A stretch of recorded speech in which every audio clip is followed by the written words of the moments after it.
reading from novels is not my favorite thing to do for an excerpt. It's like so hard to pick out like what part to read. You don't want to give away too much, but if you give away too little, then it's boring and all this stuff. So let me see here. I have a little section. There is some dialogue. There's two characters. Uh, hopefully, I can get back to the Belmorn voice. It's been a couple of years. All right, here we go. So this is from chapter 1-4. It's pretty close to the beginning. He's just arriving at the city of Rune that he has been. You said it earlier. He's basically knows this one colonel, and he's trying to get to the city to find this guy, so he can hopefully find some medicine for his very very sick son. But the important thing you got to know is that he's really far from home. Like he's been on the road. We said this is the episode 4. This is the New Hope. There's a whole bunch of stuff that happened before this, but you don't need to know it. Who cares? This is the good stuff, right? That I wrote. But he's what is it, like 5 months into his journey at this point? He's been on the road, so he's road weary and finally at this place. Okay, I'll shut up now. Here we go. Belmorn's heart tripped. There was a light ahead. Finally, an end to the forest road he had been following for so long. Whether the stallion had entered a canter of his own volition or by some cue from its rider, Belmorn could not say, but with a boisterous shout he did intend, he urged Magnus into a full gallop. A sudden widening of the road ended at something Belmorn had not expected. Halfway between defensive wall and sculpture, Rune's outer wall was a sight to behold. Squinting at the white stone as if it were giving off light, Belmorn tilted his head. His gaze moved up and up, trying to locate where it all ended. But the top of the wall was lost amidst the overgrown branches of trees. The horse whinnied with an excited headshake. Yeah, was all Belmorn could muster. His eyes devoured the series of oversized figures, which stood shoulder to shoulder in a rigid line that wrapped around the wall in both directions. As he approached, Belmorn could see that every stone man held an enormous shield and was probably over 20 feet tall. The runic guard, he spoke with reverence, having heard the term many times in the preceding weeks. The road led to the only break in the stone figures that he could see. In a place of a door, there was a single portcullis, a sliding gate made of crisscrossing metal bars. Belmorn had seen the like before, usually at the far end of a castle's drawbridge, but such things were antiquated, from another, older age, just like Rune itself. Belmorn had heard it called the last of the great shield cities. Now he had an idea of what that meant. Unlike his ultimate destination, Rune had been depicted prominently on every map. The place served as a gateway to the vast northern expanse which men called the Veld. Raised in the waning years of the last millennium, before the green-haired raiders crossed an ocean of ice in their dog-faced ships, in a time when the legendary venomancers of Zanhazib yet held sway over their now-lost domain, if one believed such things. Belmorn pulled Magnus to a halt, dismounted, and walked closer to the gate. The pattern of the bars was unique. Not vertical and horizontal, but crossed in stark angles like an iron latticework. He placed a gloved hand upon the surface, then pulled it away to inspect the red flakes. Definitely iron. He hadn't meant to say the words aloud. His speech elicited an unexpected snort. A man stood just inside the gate, a guard who was trying his best to look as if he had not been caught asleep at his post. You there, highwayman! The man's accent was strange, similar to the only other Northman he had met, the one he should have left to the crows. Never seen you here before. Slowly, Belmorn unfastened the buttons holding up his collar. The guard stepped forward. That was when Belmorn could see that the man was gripping a black powder rifle. True, said Belmorn in the most pleasant tone he could muster. I've never been here before, but I am looking for something. Is that so? The guard scoffed, raising an untrusting brow. "And what might you be hoping to find?" Though loath to spill his story to this lone sentry, Belmore knew that any hesitation on his part would come across as suspicious, even deceitful. "Only rest and supplies," he said calmly, truthfully. "And, if I can find one, a guide." "A guide? To where?" The guard snorted again. "Hate to disappoint you, friend, but past Rune there's nothing worth finding. The road ends here."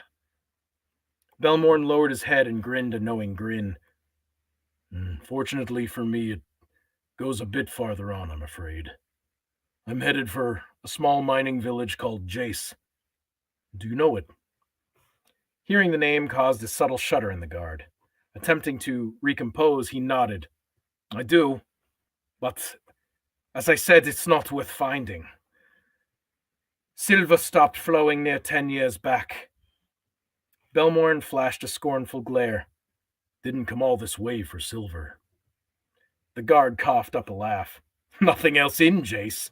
Never was. Just a dead mine, an empty mountain, and a town full of ghosts. Take my word on this, friend. You came all this way for nothing. Even if there was treasure left in those veins, you would find no one here mad enough to show you the way. It's too far into the veld, past the moat, almost to the mountain, and that road, well, it belongs to her now." Belmorn raised an eyebrow. His face hurt, and he was losing his patience. "Her who?" The guard pushed his face closer to the bars, close enough so that Belmorn could see the bloodshot white of his eyes. "Why, the Veld has a witch.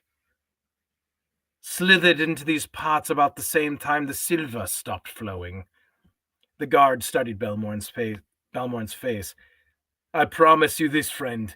Run afoul of that one, and you'll spend every night of the rest of your miserable life begging and pleading for one thing and one thing alone." Yellow teeth flashed in a crooked grin. "Forget what you're after, friend. Death will be your new treasure, and she'll make you beg for it. Problem with witches, they tend to keep their victims alive for as long as possible." Belmorn's jaw tightened. From the proximity, he couldn't help but smell the guard's breath, sweet and revolting like maggoty beef. From a pocket, he produced something small and circular, roughly the color of gold. Holding the coin between thumb and forefinger, he pushed it forward enough so the guard would reach for it, and then pulled back. "Let me in," Belmorn said firmly, quietly. "I'll cause no trouble, and I'll be gone by morning." He looked past the guard, tried to glean something of the city itself. The guard licked his lips, then managed to compose himself. Straightening his back, the man scowled through the bars. "Fine. I need a name and where you come from." "Rander Belmorn, of Grail." "Grail?" The word sounded misshapen on the guard's northern tongue. "I never heard of it." The Blackfoot shrugged. "Well, I've never seen a female Diplocaulus. Doesn't mean the males have taken to laying the eggs." He held the coin higher so it gleamed in the light. The guard looked confused, but his bloodshot eyes followed the trajectory of the coin. "Gone by morning?" Balmorn gave a slow nod. After another moment's consideration, the guard pushed a hand through the bars, the palm of which was promptly filled with a golden coin. After biting the thing, the man seemed satisfied, then went right back to annoyed. Gripping the spoke of what looked like a large wagon wheel, the guard pulled, but this only resulted in a high metallic squeal. Looking emasculated, the guard tried again, harder this time, forcing unseen machinery to wind back to life. Slowly and with visible effort, the wheel was turned on its axis, slowly raising the latticed portcullis with each rotation. When able, Belmorn led his horse by the reins through the gate. At the last second, he looked up to see the many angled points of the portcullis and urged Magnus on a little faster. A place this big must have an apothecary," he asked without asking. The guard grunted, scratching behind an ear. Coons. He was out of breath. But if I were you, I wouldn't bother.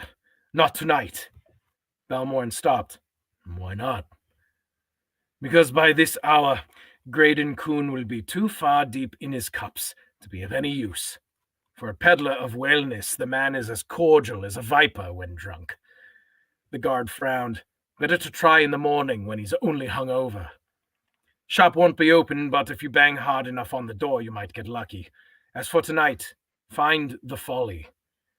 Balmorn gave a look of confusion, much to the guard's amusement.